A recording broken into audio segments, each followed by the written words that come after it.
What if I told you there's a country that looks like it came straight out of a fantasy novel? A place where volcanoes and glaciers live side by side, where people believe in elves, name their kids under government rules, and somehow, despite all odds, live in complete peace without even having an army. Oh, and did I mention? There are no mosquitoes, no McDonald's, and no military force at all. Sounds like a dream, or maybe a conspiracy, but it's real. Welcome to Iceland, the strangest and most spectacular island nation you probably don't know enough about. Today, we're diving deep into why Iceland is unlike any other country on Earth. We're not just scratching the surface, we're going beyond the tourist photos and into the quirky, unbelievable, sometimes shocking facts about this isolated, icy wonderland. Stick around till the end, because we've got 20 reasons why Iceland might just be the most fascinating country in the world, and some of them will leave you questioning everything you thought you knew about modern civilization. Let's start with the thing that makes travelers gasp with joy: no mosquitoes. That's right. Iceland is a mosquito-free zone. For most of the world, especially in warm and tropical climates, mosquitoes are the ultimate nuisance. They ruin outdoor dinners, leave itchy welts on your legs, and in some parts of the world, they spread deadly diseases like malaria and dengue. But in Iceland? Not a single one. Scientists have studied this for decades, and the explanation is actually pretty simple, and kind of poetic. The climate in Iceland is just too chaotic. The freezing and thawing cycles in spring and autumn happen too quickly for mosquito larvae to survive. Just when they start to develop, the weather shifts and kills them off. It's nature's way of saying, no bugs allowed. But that's not the only tiny invader Iceland said goodbye to. Let's talk fast food. Iceland is one of the few countries in the world where McDonald's does not exist. Yes, you heard that right. The Golden Arches, the Big Mac, the fries, we take them for granted almost everywhere on Earth. But in Iceland, you won't find them. So, what happened? McDonald's did open restaurants in Iceland during the 1990s, and they did fairly well at first. But when the global financial crisis hit in 2008, Iceland's economy took a massive hit. Importing ingredients like McDonald's buns, sauces, and beef patties became ridiculously expensive. Rather than compromise on quality or jack up prices, McDonald's quietly pulled out. And get this, the locals didn't really care. They were more than happy to embrace their own culinary traditions. Instead of Big Macs, people enjoy pilsur, which are Iceland's famous lamb hot dogs. You'll find food trucks and gas stations serving them up with crispy onions, remoulade, and mustard. It's messy. It's delicious. It's Iceland. But here's where it gets weirder. The last McDonald's meal sold in Iceland, in 2009, is still on display in a museum. Yep. The burger and fries were put under glass and left to sit. Over a decade later, they barely look different. Talk about questionable preservatives. And while we're on the topic of things Iceland doesn't have, let's talk about the big one: no army. Iceland has no military. No tanks. No air force. No navy. Nothing. It's one of the only countries in the world with no standing army, and it hasn't had one since 1869. But here's the kicker: it works. Iceland is one of the most peaceful nations on Earth. Year after year, it tops the Global Peace Index. There are no foreign wars, no military spending, no mandatory service. Instead, Iceland relies on agreements with NATO for protection and focuses its national budget on education, healthcare, and renewable energy. And let's be honest, no one's really picking a fight with Iceland. So we've covered mosquitoes, McDonald's, and the military. But trust me, we're just getting warmed up. Iceland sits on the mid-Atlantic ridge, which basically means the country is being slowly torn apart by two massive tectonic plates. That's right, Iceland is literally splitting in two. As dramatic as that sounds, it gives rise to some of the most otherworldly landscapes on Earth.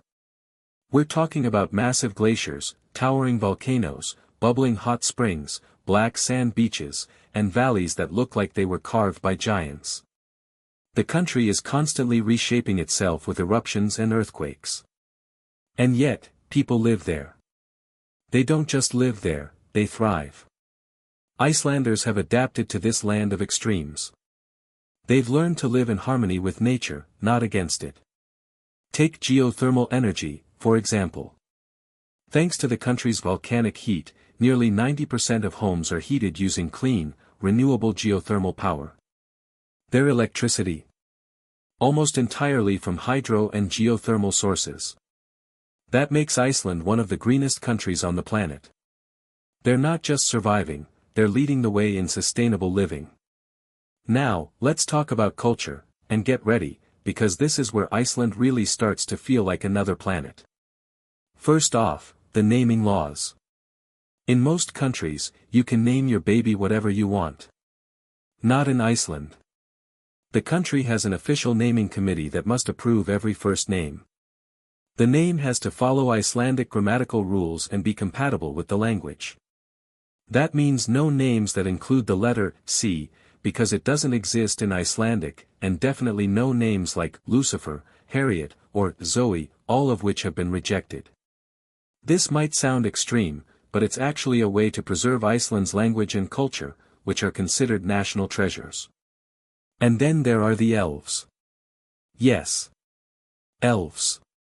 According to some surveys, up to 60% of Icelanders believe in the possible existence of huldufolk, or hidden people.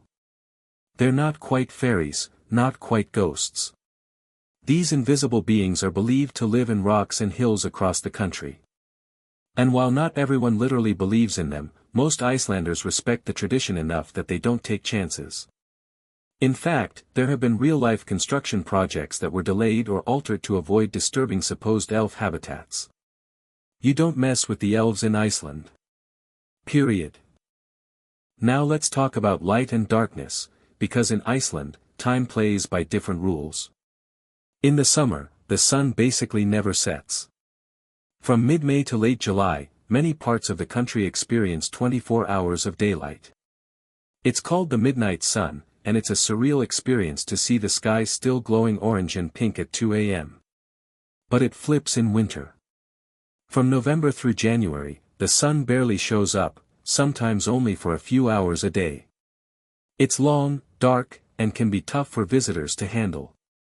Icelanders cope with candles, cozy lighting, strong coffee, and a whole lot of community support. They've turned the darkness into a kind of cultural hibernation. And here's a fact you probably didn't see coming, because Iceland's population is so small, around 400,000, most people are distantly related. So they created an app. No joke. It's called Icelandic, and its main purpose is to prevent you from accidentally dating your cousin. You bump phones, and it tells you how closely you're related. Efficient, weird, and kind of genius. Now, let's rewind for a second. We've painted Iceland as a peaceful, clean, charmingly odd country, and it is. But it hasn't always been easy. Life in Iceland used to be incredibly harsh. Centuries of volcanic eruptions, harsh winters, and isolation shaped the Icelandic mindset into one of resilience, community, and innovation. They learned to grow food in greenhouses powered by geothermal heat. They built one of the world's most literate societies. Nearly every Icelander you meet is a reader, and storytelling is part of their DNA. Even the Icelandic sagas, written over 1,000 years ago, are still studied and celebrated today. And if you're wondering how Icelanders stay entertained during those long, dark winters, here's the best part: they're obsessed with books. There's a tradition called Slabkaful, or Christmas book flood, where everyone gives and receives books on Christmas Eve, then stays up late reading. Imagine that, a whole country reading quietly together by candlelight while snow falls outside. That's Iceland for you. Oh, and let's not forget the trolls.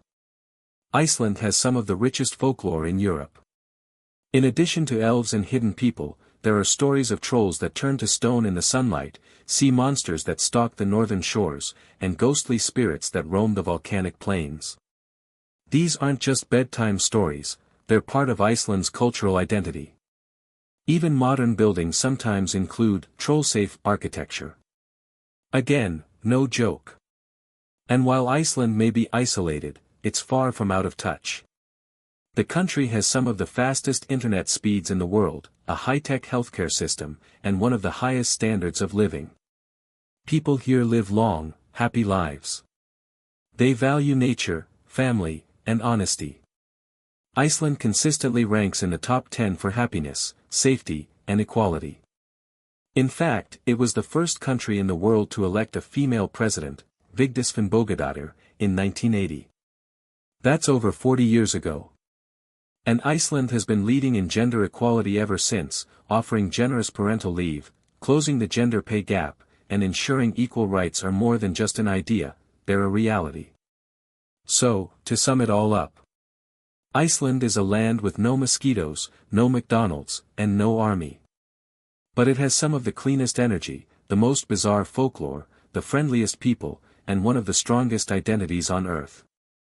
It's a country where you can walk across tectonic plates, hike through lava fields, soak in a hot spring under the northern lights, and then go home and read a book about elves, all in one weekend. Maybe Iceland isn't weird. Maybe the rest of us are. If you enjoyed this trip through one of the world's most surprising countries, be sure to hit the like button and subscribe for more. We've got plenty more strange and beautiful places to explore, and Iceland is just the beginning. Thanks for watching, and hey, don't forget to pack a sweater.